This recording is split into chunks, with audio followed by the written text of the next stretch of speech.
Brought to you by Penguin.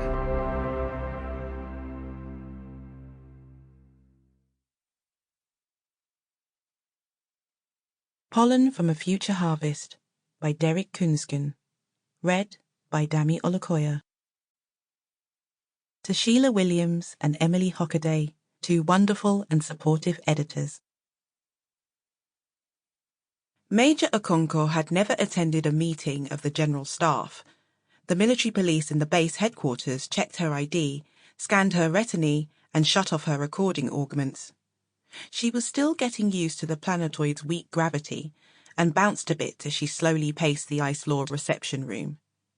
Okonkwo stopped every few moments to consider the steel coat of arms of the Sixth Expeditionary Force of the Sub-Saharan Union. It looked strange now that they'd removed their patron's fleur-de-lis from it.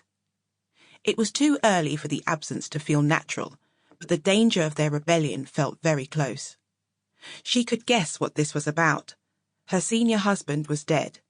In the last weeks, Okonkwo had sent message after message to military security, asking for them to investigate his death as a murder. Perhaps they hadn't been ignoring her. Perhaps they'd been preparing a disciplinary meeting instead.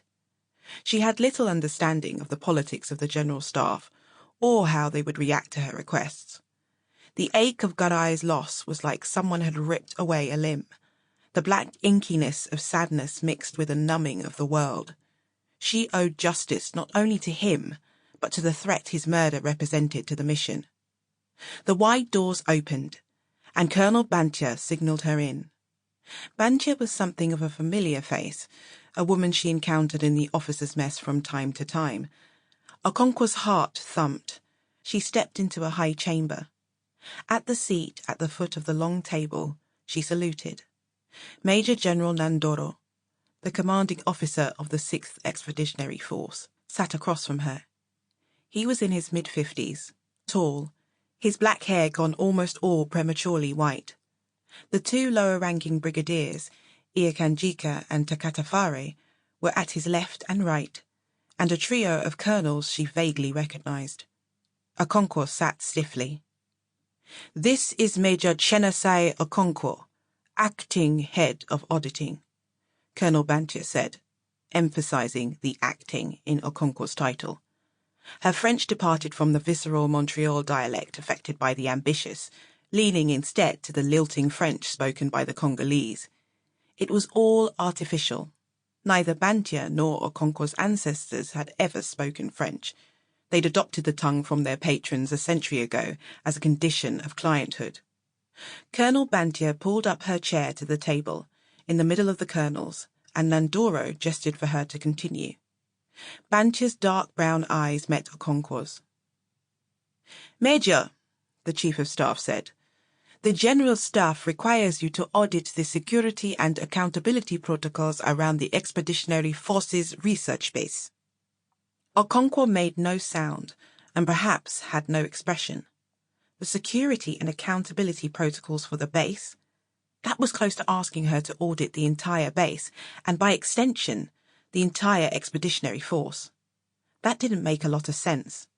Garai had never hinted anything about a force-wide audit. "You, your teams, and your AIs will be granted white access," Bantia said. "AI recordings of the investigation are to be sequestered during the audit and destroyed thereafter." White access, she thought. Nearly the highest clearance possible. "What is driving this, ma'am?" Okonkwo asked. "Has there been some kind of breach?"